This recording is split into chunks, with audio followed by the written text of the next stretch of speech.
hoje a gente está aqui no Max, na exposição do artista Pedro Lopes, e ele vai contar para a gente um pouquinho como que foi esse processo dele de se tornar um pintor, qual assim as inspirações, as influências que ele teve, né? Já existe um documentário, né, que se chama Ipsorok também, que conta de cada quadro as principais figuras, as homenagens que estão ali, os movimentos artísticos. Então a gente vai pedir para ele contar um pouquinho e a gente vai intercalando um pouco com a sua história e com a história dos quadros também.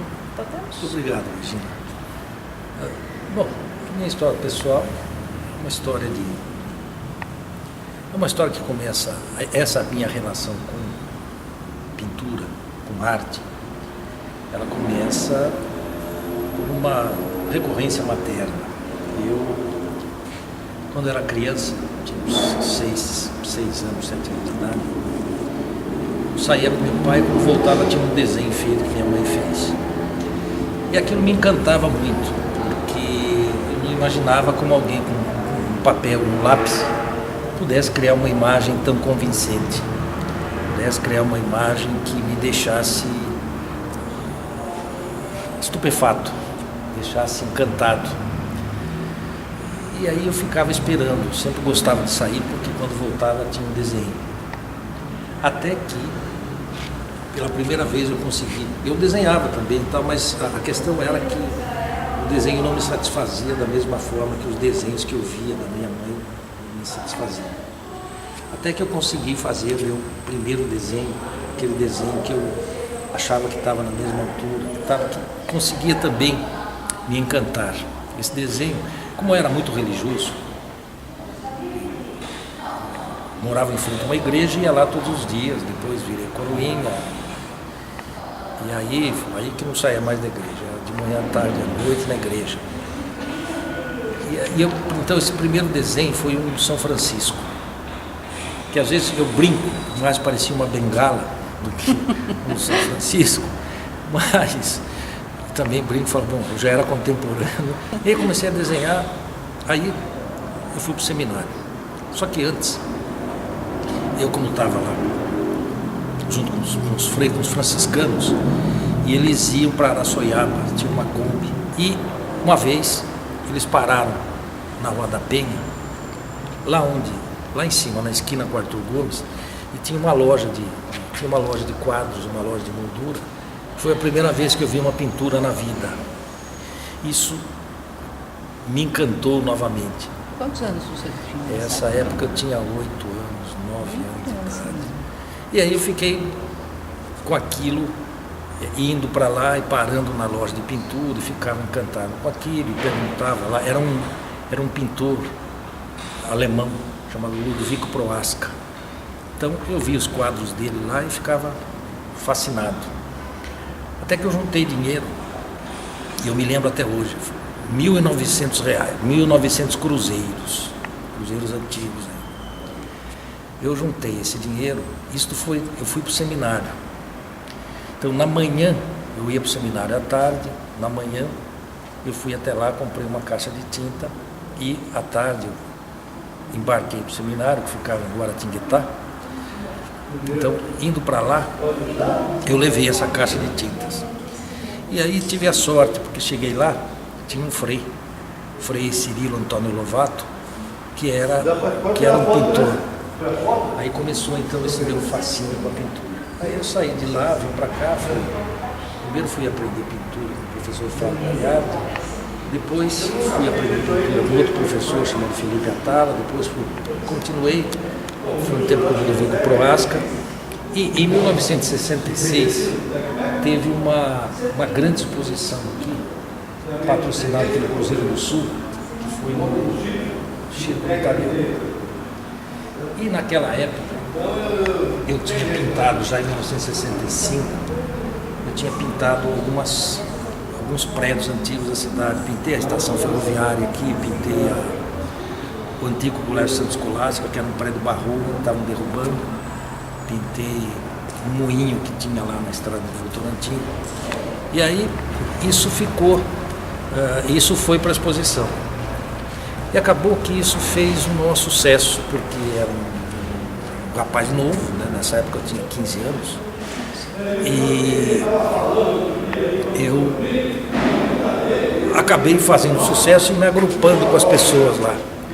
E nós nos reunimos, eu só ficava junto porque era novo, mas tinha outros mais experientes, mais velhos, que fizemos então um grupo chamado Clube dos Amigos da Arte. Esse Clube dos Amigos da Arte, a primeira vez que, nas primeiras reuniões, foram na casa do professor Aloysio Vieira, que era pintor também, famoso por pintar a face de Cristo, que era profundamente religioso, ele tinha sido monge beneditino. E aí nós começamos um projeto de, uma vez por mês, a gente se reunia e fazia uma exposição em praça pública, lá na Praça Frei Baraúna, que era o Fórum Velho. E aí então eu comecei a praticar isso mais assiduamente. E aí conheci muita gente. Aí eu fui continuar estudando na escola normal, né? Fui fazer o científico, que eu queria ser físico. Só que no fim do curso eu percebi o seguinte, que eu gostava mais dos desenhos das estruturas química orgânica, eu gostava mais do desenho das cadeia carbônica, gostava mais do desenho de jogo de forças, da mecânica, da física, do que do próprio conteúdo, do próprio conceito intelectual da coisa. Aí eu resolvi, de fato, que eu ia me dedicar à pintura. Eu trabalhei um pouco com desenho têxtil e, em seguida, resolvi entrar para a Faculdade de Belas Artes. Lá, eu comecei a estudar. Antes disso, eu já estava pintando, já tinha participado de alguns salões, já tinha ganho os prêmios, e eram prêmios importantes na época. Então, eu cheguei à conclusão que, de fato, era o meu caminho, que eu tinha vocação para isso, que eu tinha uma chancela oficial disso. Aí eu estudei na Faculdade de Belas Artes e, em seguida, fui convidado para dar aula lá. Aí comecei a dar aula. E, nesse tempo, eu dava aula na Faculdade de Belas Artes, que é ali onde é a Pinacoteca hoje, que era a Boca do Lixo. E eu saía de lá e ia, morava perto também, morava ali, depois da Ipiranga, ali morava na Praça Roosevelt. Então, nesse trajeto, eu via aquela vida, via aquelas prostitutas, via aquele povo lá. E ia, no caminho eu passava pela Boca do Luxo, que era o fim das boates ainda ali na Vila Buarque. Então eu percebi que minha vida era transitar entre a Boca do Lixo e a Boca do Luxo. E comecei a fazer uma série de trabalhos em que enfocavam isso. Que eu queria fazer uma pintura viva, uma pintura que não fosse uma pintura que fosse inspirada no museu, mas uma pintura que, baseado, eu pensava, como é que eu vou passar esse ensino erudito de pintura aqui, se a minha vida é uma coisa mais popular. Então eu passei a me inspirar nas tabuletas de restaurante, eu ficava em frente, que era pintado no cardápio do dia. Comecei a usar esses recursos para fazer as pinturas dos temas que eu vivenciava nesse trajeto.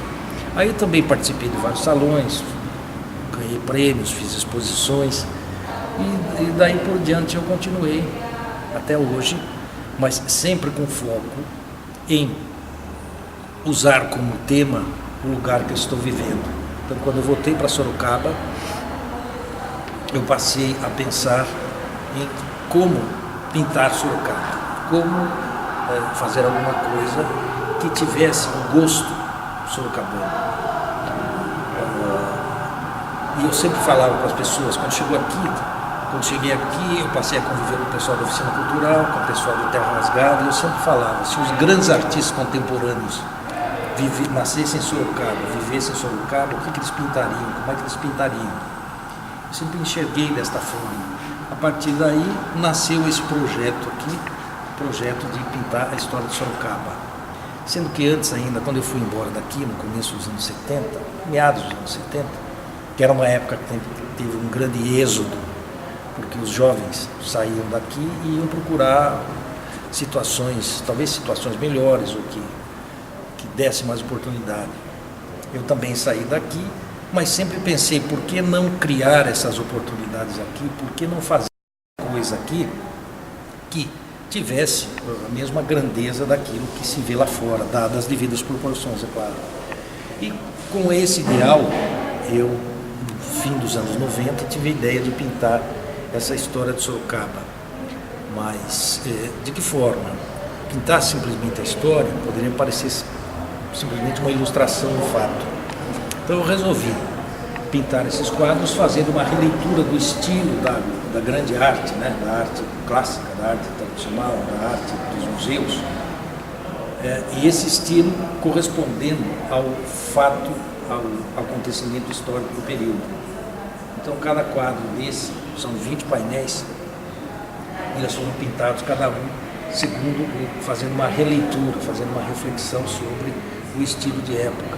E culminou com essa exposição aqui, em Ibsoroc.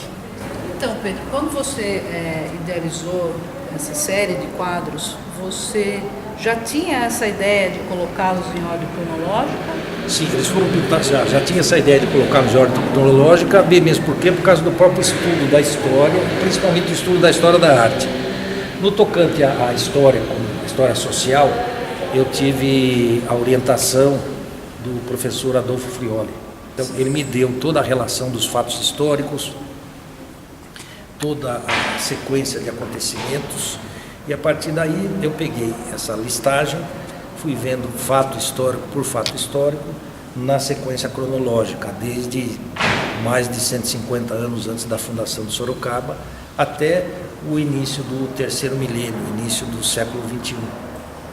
E aí eu fui seguindo cada um desses momentos, estudando o momento e estudando o movimento de história da arte correspondente ao momento. Quanto tempo você levou para você concluir?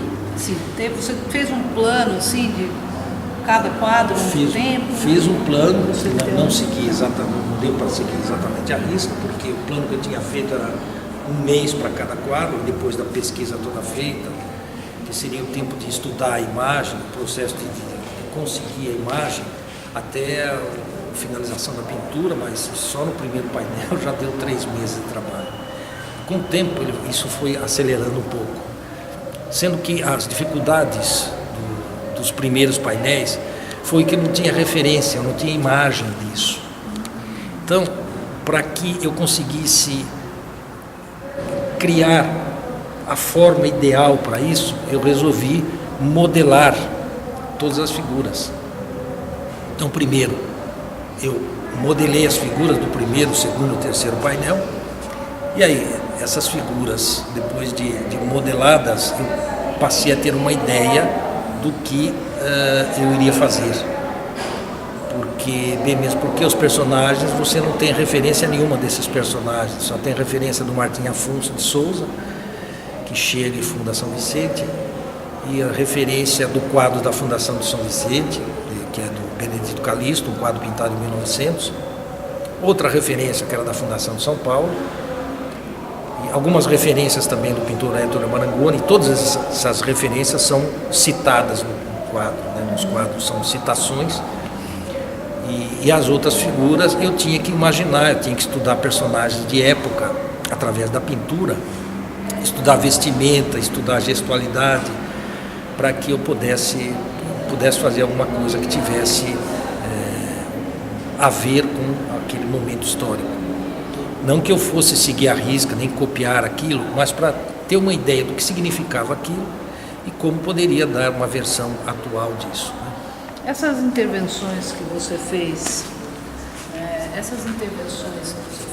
de linhas, de movimentos que parece que estão se comunicando ali, acontecendo no quadro, né? Isso já vem de uma inspiração já mais moderna, né? E aí você colocou como se você tivesse aproximado do nosso tempo essas figuras, né? Que eu, na minha opinião, achei assim uma coisa sensacional, porque a gente encontra registros históricos em outros momentos de outros artistas, mas eles estão parados no tempo. Né? Não sei ideia se foi intencional. Foi intencional. Por causa do seguinte, quando eu comecei a fazer isso, eu pensei uma coisa. Por que o cinema contemporâneo pode fazer um filme de época, um filme da antiguidade clássica, pode fazer um filme da Idade Média, pode fazer um filme da Renascença, da época renascentista, pode fazer um filme da época barroca, e por que eu não posso pintar isso também na condição de artista contemporâneo? Não posso fazer isso. Então precisava achar uma forma que pudesse contemplar essa ideia também de se fazer arte contemporânea e ao mesmo tempo ter uma referência histórica. Depois dos quadros pintados, o que eu percebi é o seguinte, é que isso poderia parecer uma reprodução, uma cópia do estilo de época, como se eu estivesse tentando refazer quadros antigos. E isso não me preencheu, isso não me satisfez. Falei, estavam todos prontos, eu olhei para aquilo e falei, mas isso está parecendo uma repetição de quadros de época, das épocas antigas, né? Do barroco, como se fosse datado do maneirismo, do barroco, do neoclassicismo, do impressionismo, né? do começo do modernismo. Então eu resolvi fazer o seguinte, o que acontecia aqui, acontece ainda, não só o grafite, como principalmente a pichação. Né? E a pichação ele tem um apelo forte. A pichação ele tem, embora seja vandalismo, mas tem um apelo dramático. Né? Costumo dizer que a gente vive a queda do Império Romano. Então, aproveitando essa ideia de fazer uma interferência em cima daquilo que já está pronto, né? Deixar uma marca em cima disso, eu resolvi fazer o seguinte, fazer desenhos de quadros de época, seriam quadros exatamente do mesmo período, quase que da mesma data, fazer um desenho e colocar por cima das pinturas, e esses quadros deveriam ter um tema que tivesse a ver com o assunto enfocado no momento. Entende? Então, por exemplo, no primeiro quadro, vai de 1532 a 1570, 1580, eu escolhi um quadro de um pintor holandês chamado Peter Bruegel, em que ele pinta a procissão da morte. Como no primeiro quadro é uma história de ganância, de cobiça e morte, então esse desenho colocado por cima passou a ser um lembrete de que a ganância, a cobiça desmedida podem levar à destruição, à morte. E assim sucessivamente, em cima de cada quadro. Então você fez isso depois que eles já estavam concluídos? Depois que eles já estavam concluídos. Deu um start. Deu um start. Até um amigo promotor, que acompanhou também o projeto, quando chegou, viu isso, falou, vou te processar, porque você está depredando... A sua própria obra. Não, minha própria obra não. O domínio público, porque isso aí tem domínio público. Né? Isso aí é uma coleção que fica para a municipalidade. Né? Eu falei, não, mas eu não estou destruindo. O que eu estou fazendo é complementando com um dado que vai enfatizar o assunto enfocado no momento. E tem um objetivo, esse objetivo não é simplesmente criar uma provocação,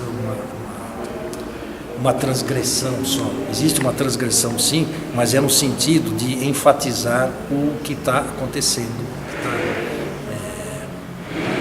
vigorando naquele momento. Seria como se fosse um olhar contemporâneo em cima daquilo que aconteceu. Esse desenho que tem por cima, como disse uma moça aqui, qual é o significado desses arabescos que você colocou aí em cima? Eu até ri, porque falei, bom, até agora as pessoas achavam que era pichação, vou colocar esse termo mais elegante, que é o arabesco. Falei, o significado do arabesco é exatamente esse, de criar uma dinâmica para o trabalho, que não seja só aquela descrição do fato, né? Tem uma qualidade que faça com que a vista percorra, tenha um ritmo diante da tela, diante do trabalho. Criar uma nova possibilidade de reflexão. Eu achei muito interessante porque eu não vi os quadros antes de você fazer essa intervenção, mas ele trouxe um movimento, ele trouxe uma energia, ele trouxe uma curiosidade a mais em relação ao que estava acontecendo. Porque a gente trata a história, às vezes, como uma coisa que já aconteceu e que não reverbera mais. Né? A gente isola os fatos e aqui a impressão que passa, né, a minha pelo menos, é que isso ainda está acontecendo. Isso está evoluindo ainda, isso não chegou no processo final. Né? Não sei se eu tive essa impressão. Perfeito, a leitura foi perfeita. O objetivo, de fato, é mostrar que todos nós fazemos parte da história e todos nós vamos continuamente modificando a história. Que essa história se modifica continuamente. Apontando que o último quadro, até lembrei de você, até ia consultar você para ver se era aquilo mesmo, se ele estava correto. Você, na condição de professora de inglês, o último quadro deu o nome de Be, Was, Being, Ipsorok, que é essa ideia da continuidade. É o verbo ser, né? Ser foi sendo, ser foi sendo, Ipsorok, que é exatamente o oposto, que está escrito em tupi, né? Que significa lugar, ip, lugar, localização, espaço, né? E sorok, quer dizer fendido, rasgado, buraco. Então, esse biosbing é como se fosse uma constante modificação, uma constante mutação. E agora, o mais interessante é que tem um amigo que é judeu, que foi criado em Israel, nasceu nos Estados Unidos, mas foi para Israel, foi alfabetizado em Israel, foi criado em Israel e tal. E quando ele viu lá o biosbing, ele falou, isso é uma referência ao nome sagrado, porque o nome sagrado que eles não pronunciam, que para nós veio como Jeová, é o verbo ser nos 3 tempos. A tradução ao pé da letra daquilo seria ser foi sendo. É o eterno. Aquele que continua, aquele que é continuamente, aquele que exatamente, aquilo que se multiplica, se transforma continuamente. Foi interessante eu achei que foi uma generosidade sua, artística, de colocar tantas outras referências dentro das obras, as atuais, as antigas, as que você sincronizou ali de alguma forma, mas o que evidencia mais é o amor que você tem pela cidade, né? Porque a pesquisa toda que foi feita em relação a isso, eu acredito que não são todos os artistas que têm essa profundidade em um objeto de paixão assim tão cativante, que te mantenha criativo por tanto tempo, né? É uma coisa inédita, eu acredito. Não sei. Para mim isso aí foi um teste. Eu costumo brincar que para mim isso aí foi o exame final da Imperial Academia de Belas Artes. Como se eu tivesse que fazer, porque a pintura histórica lá era a pintura que era o ápice da pintura, né? Então, como se eu tivesse que passar por esse teste aí, como se eu tivesse que passar por esse exame.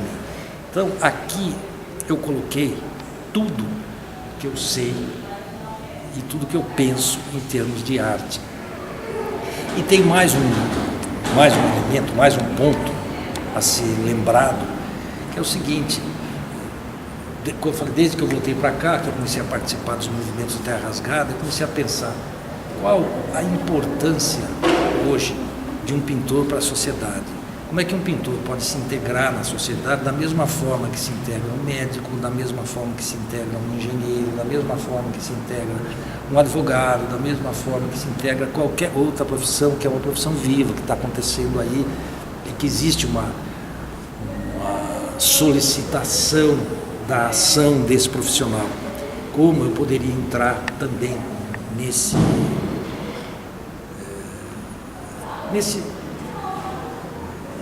lide, nesse fazer, de tal forma que eu produzisse alguma coisa que fosse tão importante quanto essas outras coisas que tem aqui, quanto essas outras atividades, quanto essas outras ações.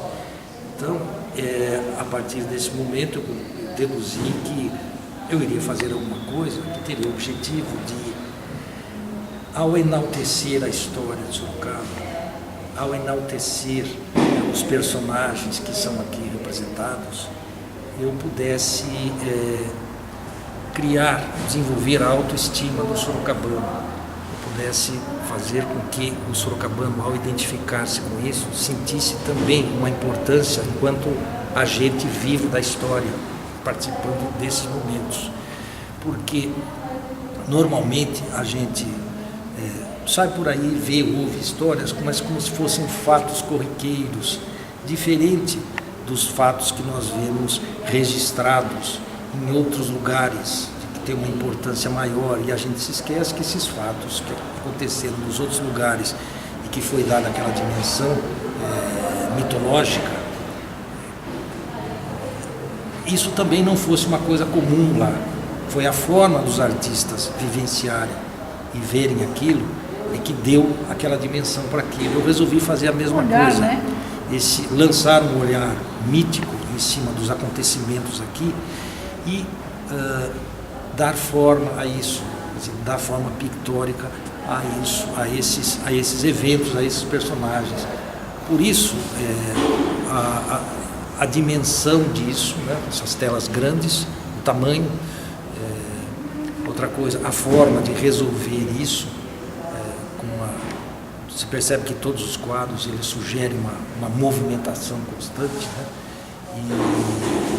E sempre colocando esses personagens como para serem contemplados, como se você parasse diante deles e tivesse um diálogo com eles.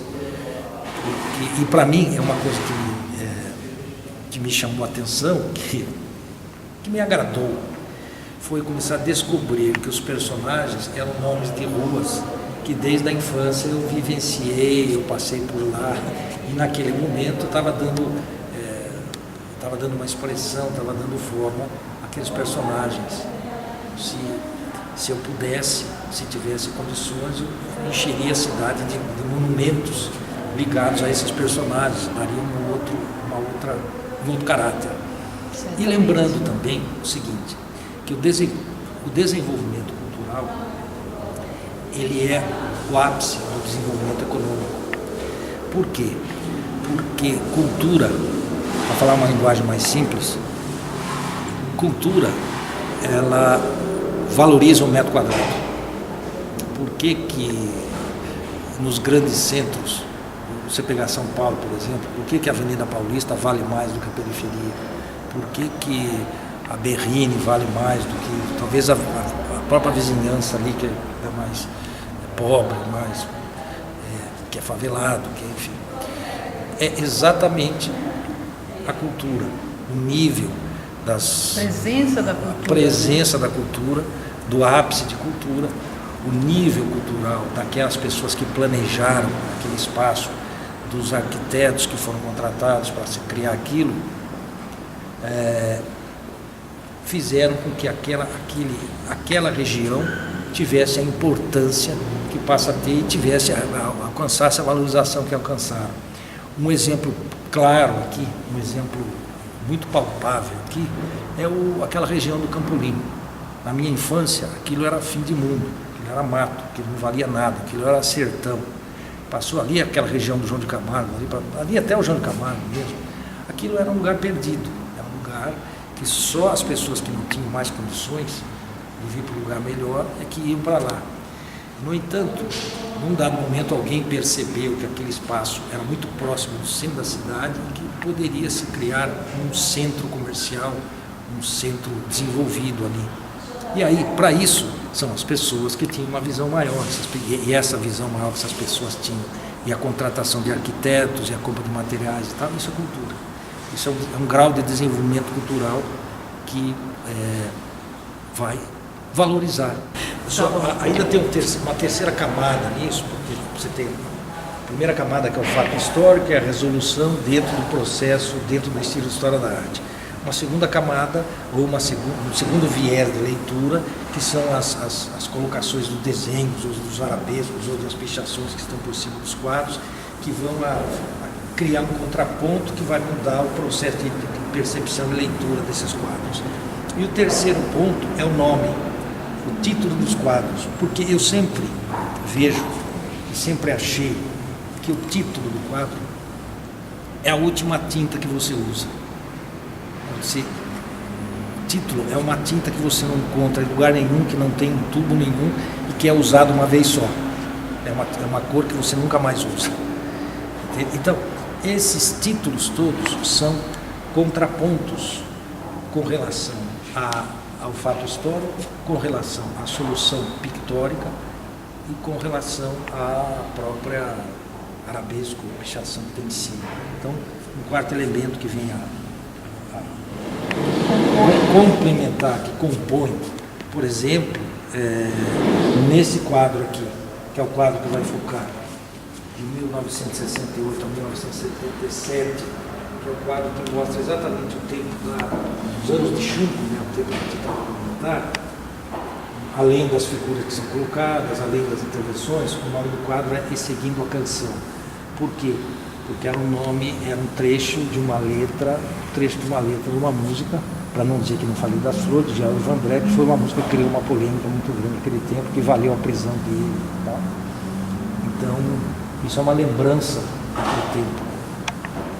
E é uma homenagem também, né? Também é uma Porque homenagem. eu acho que a gente precisa relembrar, sempre, porque senão você perde, e você se perde nesse processo, né? Eu acho que o sorocabano em si, ele, talvez através da sua obra, isso ajude também a recuperar essa autoestima, esse orgulho de estar aqui. Eu penso muito parecido com você em relação a aonde colocar a minha energia, porque eu também já saí de Sorocaba e voltei e continuo.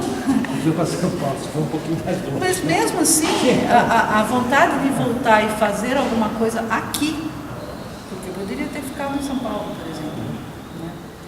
Porque aqui é onde eu fui plantada. Então é aqui que eu tenho que florescer, né? Não adianta você tirar e colocar em outro lugar, você perde as suas raízes. E raízes é uma coisa que acontece uma vez só, né?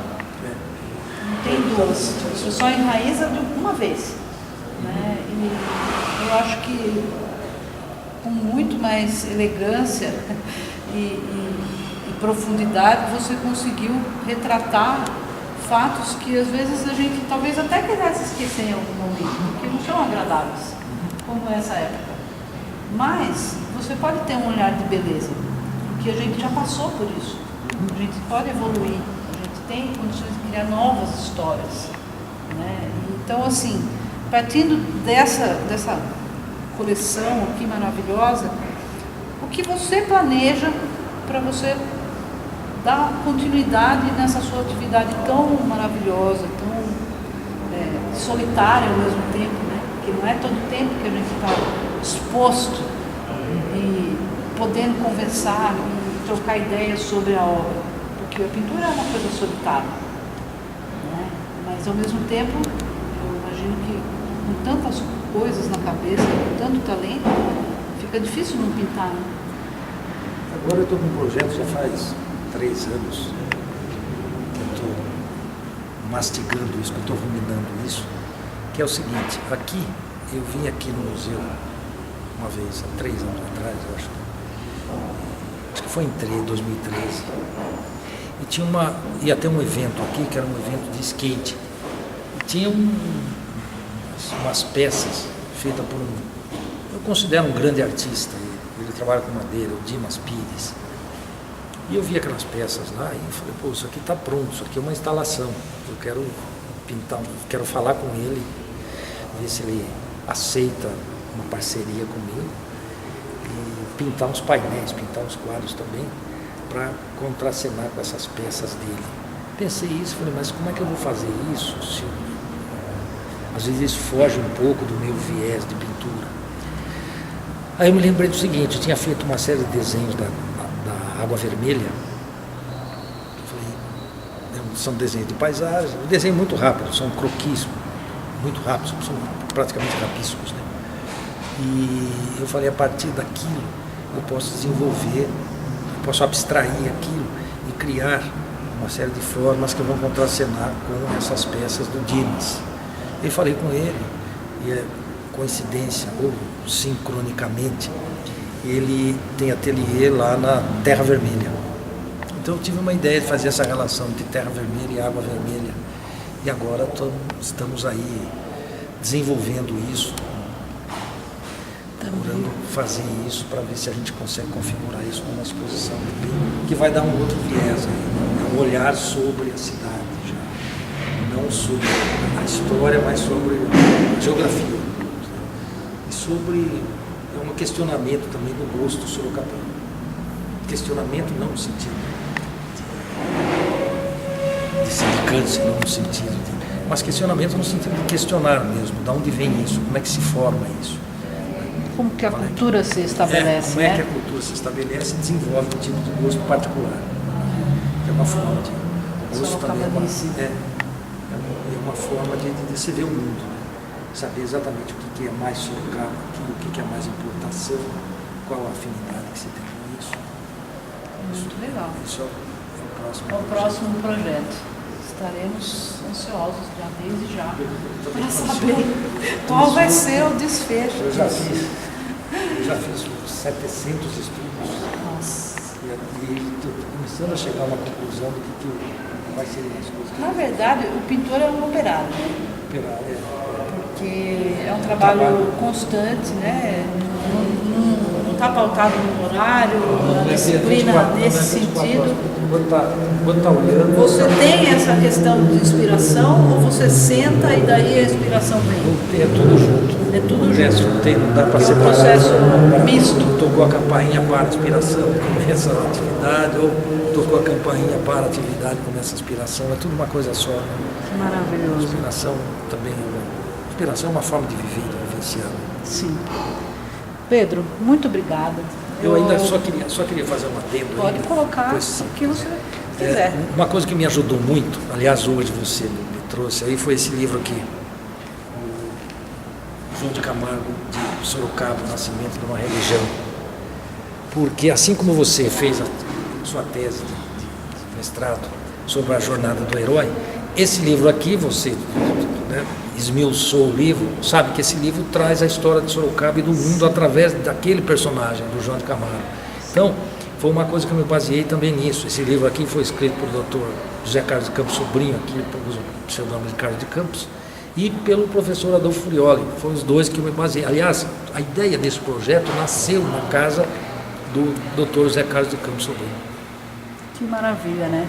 Então quer dizer, essas influências ocultas, elas acabam se manifestando em forma de arte, em forma de trabalho acadêmico, em forma de inspiração, que para quem tem uma devoção, né, como o João de Camargo, no meu caso eu tenho, você também, talvez também tenha essa ligação forte com ele, é uma constante comunicação.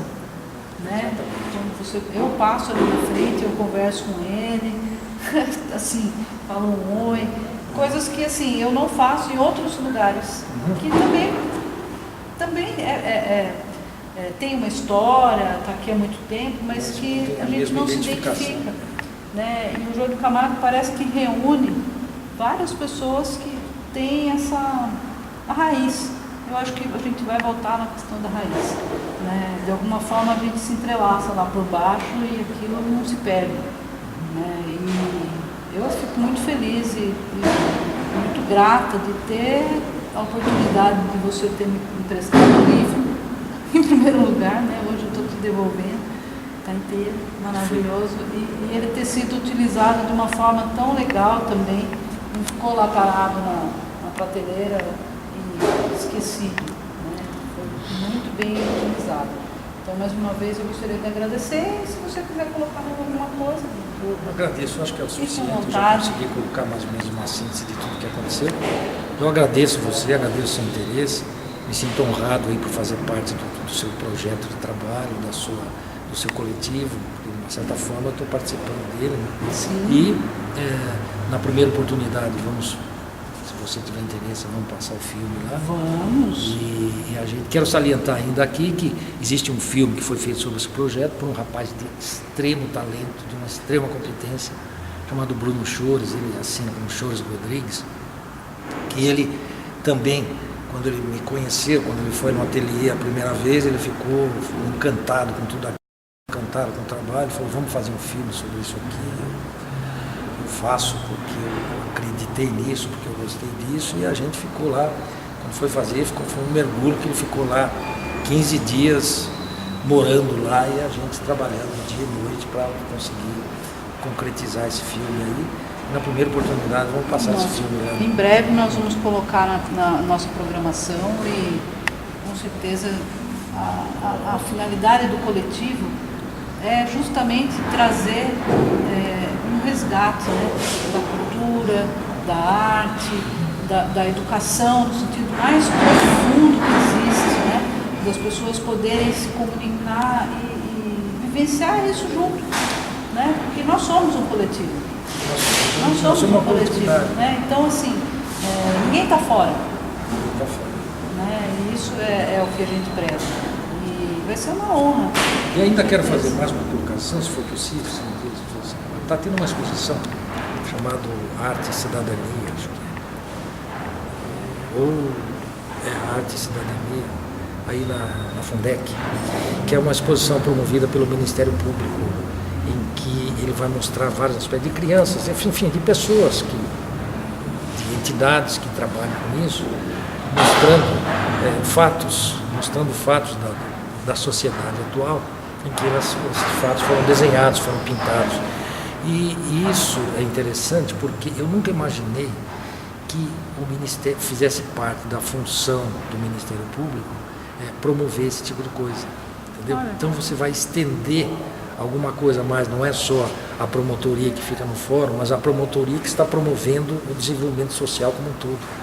Isso eu achei muito interessante. Quem trouxe isso aqui para cá foi o Dr.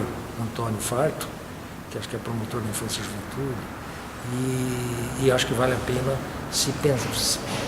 estar lá, ver a exposição e pensar nesse fazer uma reflexão, fazer né? uma reflexão sobre esse fato. Está feito o convite. Muito obrigada, Pedro. Eu agradeço mais uma vez. Meu mestre, inspiração, e fico muito feliz de estar aqui com você. Um abraço. Obrigado. Eu te agradeço.